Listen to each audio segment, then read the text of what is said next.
2024 चुनाव में अपने टारगेट को पाने के लिए बीजेपी माइंड गेम या कहें कि साइकोलॉजिकल गेम भी खेल रही है।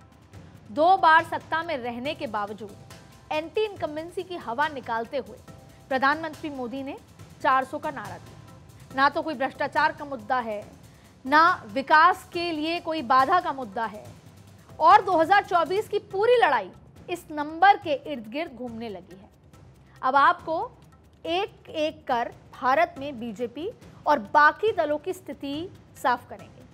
आज की तारीख में भारतीय जनता पार्टी, कांग्रेस, अन्य जितने भी क्षेत्रीय दल हैं वो कहां खड़े हैं, उनकी चुनौती क्या है, उनकी ताकत क्या है। तो सबसे पहले बात दक्षिण भारत की, क्योंकि आजकल दक्षिण भारत, उसके असर और मिशन की बहुत बात होती है। यहां की 129 सीटों पर 31 पर बीजेपी है और 31 पर कांग्रेस की जीत हुई थी। तमिलनाडु की बात करते हैं तो 39 में से 20 लोकसभा सीट डीएमके के पास, 9 कांग्रेस। इसका मतलब यहां ना तो कांग्रेस बहुत मजबूत है और ना ही क्षेत्रीय दल। तेलंगाना की 17 में से 9 सीटों पर टीआरएस के पास है, तो कांग्रेस के पास 3 है। केरल में कांग्रेस की स्थिति थोड़ी ठीक है, जहां की 20 में से 16 सीटों पर कांग्रेस की जीत मिली थी, राहुल गांधी फैक्टर। वहीं आंध्रा में जहां जगन मोहन रेड्डी की पार्टी ने 25 में से 22 सीटें जीती, तो वहीं कर्नाटक की 28 में से 26 सीटें बीजेपी के पास हैं। वहीं विधानसभा की बात करें तो कर्नाटक में कांग्रेस और आंध्रा में वाईएसआर को छोड़कर कहीं भी कोई क्षेत्रीय दल या कांग्रेस इतनी मजबूती से नहीं है कि अकेले सरकार बना ले। अब आइए उत्तर, लेकिन उत्तर में आने से पहले आपको दक्षिण के बारे में बताते हैं, जो भारतीय जनता पार्टी ने पिछले दिनों अचीव किया। भारतीय जनता पार्टी ने सिर्फ चुनाव के दौरान ही नहीं साउथ को अपना मिशन बनाया।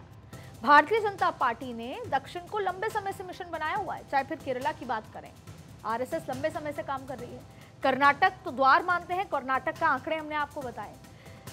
मुद्दा यह है कि नरेंद्र मोदी ने अपने विकास के कामों के दम पर, योजनाओं के दम पर और लगातार दौरों के दम पर एक बात तय कर ली है, क्योंकि पॉलिटिकल कॉरिडोर की टीम पिछले 20 दिनों से साउथ के दौरे पर गई और यह बात तय है कि घर घर में नरेंद्र मोदी का जिक्र होने लगा है। यह बात अलग है कि कई राज्यों में यह बड़ा सवाल है कि क्या वो वोटर्स में कन्वर्ट होगा, वोटिंग में कन्वर्ट हो पाएगा भारतीय जनता पार्टी के फेवर में, यह एक अलग मुद्दा है। लेकिन कर्नाटक में, खास तौर पे अर्बन इलाके में, भारतीय जनता पार्टी का फेवर है, गांव में कांग्रेस का फेवर है, लेकिन राष्ट्रवाद का मुद्दा आपको कर्नाटक में जबरदस्त दिखेगा, बावजूद इसके कि सरकार कांग्रेस की हाल ही में बनी है। वहीं अगर आप आगे बढ़ेंगे, अब हम तमिलनाडु का जिक्र करें, आंध्रा में भी भारतीय जनता पार्टी का जिक्र होता है, लोगों में भाजपा नरेंद्र मोदी की बात होती है, लेकिन टीडीपी के साथ जो रिलेशनशिप है, वापस जो अलायंस है, उसको कहीं ना कहीं कुछ लोग पसंद नहीं कर रहे वाईएसआर के साथ। वहीं हम तेलंगाना का जिक्र करें तो वहाँ कांग्रेस और बीजेपी भी आगे बढ़ रही है, वहाँ पे संगठन खड़ा किया है। केरला और तमिलनाडु ऐसी जगह हैं जहां पर भाजपा की बात तो होती है नरेंद्र मोदी की, लेकिन वो वोटिंग में कन्वर्ट होगा ये नहीं कहा जा सकता।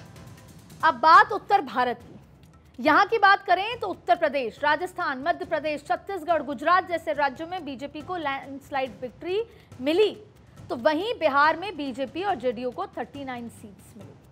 अब वहीं विधानसभा की बात कर लेते हैं तो बीजेपी को छोड़कर कोई भी दल किसी राज्य में अकेले सरकार बनाने की स्थिति में नहीं है। वहीं बिहार में जेडीयू भले ही सत्ता में है, लेकिन ना तो आरजेडी और ना जेडीयू अकेले सरकार बनाने का आंकड़ा जुटा पाती है। कमोबेश यही हाल महाराष्ट्र का है, जहां ना तो कांग्रेस ना कोई क्षेत्रीय दल अकेले सरकार बनाने का आंकड़ा जुटा पाती है। अब यहां यह समझना बेहद जरूरी है कि जिस देश में 6 नेशनल, 57 स्टेट और 2597 अनरिकॉग्नाइज्ड पार्टियां हैं, वहां आखिर एक दल कैसे इतना मजबूत होता चला गया। 43 सीट्स में से 370 सीट्स पर इतनी मजबूती से दावा करने लगा है। वहीं दूसरा सवाल कि आखिर अलग अलग आंदोलनों और जन मुद्दों की राजनीति से निकले क्षेत्रीय दल कैसे हाशिए पर पहुंच गए। अब जरा एक और आंकड़े पर नजर डालते हैं। बीजेपी के पास लोकसभा में 290 तो विधानसभा में 1481 सीटें हैं। अब बात बीजेपी और कांग्रेस को छोड़कर बाकी 4 दलों की करें तो इनके पास लोकसभा में 13 सांसद और विधानसभा में 288 विधायक हैं। और वहीं अगर देश की बात करें तो 57 अन्य रीजनल पार्टियों का आंकड़ा देखें तो इनके पास महज 163 सांसद और 1412 विधायक हैं। तो बीजेपी से भी कम है।